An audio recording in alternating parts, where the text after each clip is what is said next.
तो मुझे आप दान दो, या तो मुझे दान दे दो, ब्राह्मण का रूप लेकर के आए तो दान दे दो, दान दे दिया। उसके बाद में दक्षिणा मांगी, जैसे हरिश्चंद्र से मांगी। तो दक्षिणा के पैसे नहीं थे, तो कहा हमारे पास में दक्षिणा के पास कुछ नहीं है, हमारा शरीर है। तो राजा से कुपित होकर के शनि भगवान निकल गई। तो शनि भगवान ने कहा कि मेरी जो दशा है ये आपके ऊपर मेरी 7वीं दशा लागू होगी, और मेरी 7वीं दशा लागू होगी उस समय आपका ये काल चक्र घूमेगा और आपको ये राजपाट परिवार सब बिछड़ जाएगा।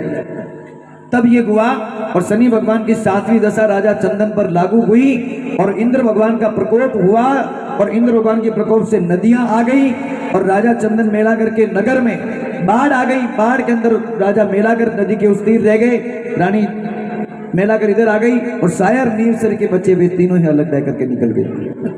पूरा परिवार बिछड़ गया।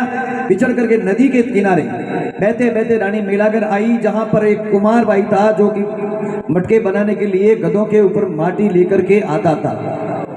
नदी के किनारे जो माटी थी उस माटी को खोदने के लिए वो आया अपने गधे को लेकर के ऊपर गाड़ी भरने के लिए। तो देखा उसने कि नदी के तीर पर एक महिला पड़ी हुई है जो बहुत सुंदर है और जिसने गहने वगैरह पहन रखे। उसने आकर के उसको देखा, आकर के उसको जगाया, उसको कहा, और कुमार इतना सती था, इतना भक्त था, उसने आकर के पहले उसको कहा कि बहन आती। रानी मेलागर को बहन कहा, आती बहन क्या, बहन करके बहन कहा, और कहा बहन तुम कहाँ से हो, क्या हो। तो रानी मेलागर ने पूरी बात बताई। तो उसने कहा अब तुम्हारा नगर तो यहाँ है नहीं, बहुत दूर है, और मैं तुम्हें वहां पहुंचा नहीं सकता, बाकी तुम्हारी स्थिति तुम मेरे घर चलो और मेरे घर पे रहो, बाकी मेरी पत्नी है वो बहुत स्वभाव की अलग है, इसलिए वो तुम्हें रहने नहीं देगी, फिर भी तुम भगवान की भक्त हो, मेरे साथ में चलो। तो रानी मेलागर को अपनी बहन करके घर ले गया।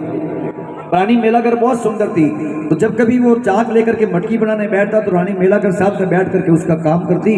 तो उस कुमार की जो पत्नी थी उसको ये मन में लगता कि ये बहन तो बोलता है, बाकी ये बहन मानता नहीं है, और एक दिन ये इतनी सुंदर है मेरे से, ये मेरे से सुंदर है तो कभी न कभी मेरा घर ये तोड़ देगी, इसलिए इसको यहाँ से जाना है।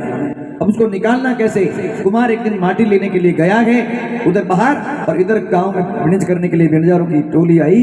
विणजारा विणज करने वास्ते आया, अपने लूण वगैरह जो व्यापार हो तो लेन आया, उन्हें बुलायो, उन्हें कियो भाई तने मारे तू लूण दे दे, इन्हें बदला में थने में काम करने वास्ते महिला दे दूं और तू इन्हें लेन जा। तो उन्हें देखिए बोले कौन है कि नहीं मारे अटे झूठ बोली वा कि नहीं मारे काम करने राखियोड़ी है और मारे पे जरूरत नहीं, तू इन्हें लेन जा।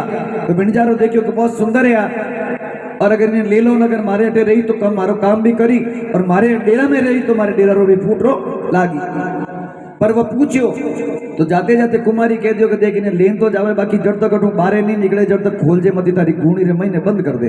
अगर इन्हें खोल दी और मारा पति ने ध्यान पड़ गो या इना पति ने इना टापों ने ठा पड़ गो तो तने मार देला, क्योंकि आ रानी है और रानी मेलागर है, और चंदन ने या इना पुत्र वीर और शायर के उन्हें ठा पड़ गो कटे तो तुमने अटू तो जावे दूजा नगर में जान पज थारी गुण की बारे खोल दे।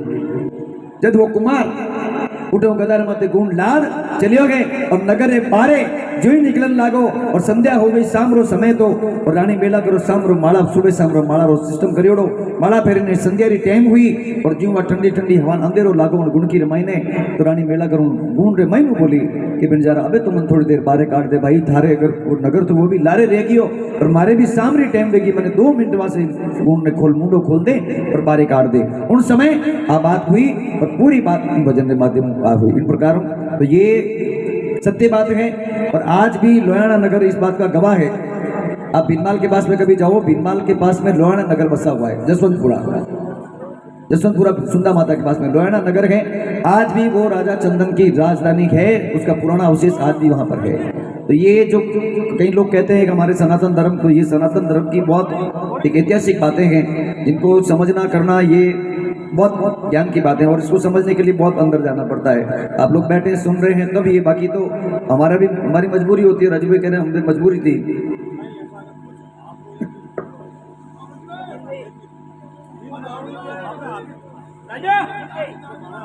बिल्कुल सही।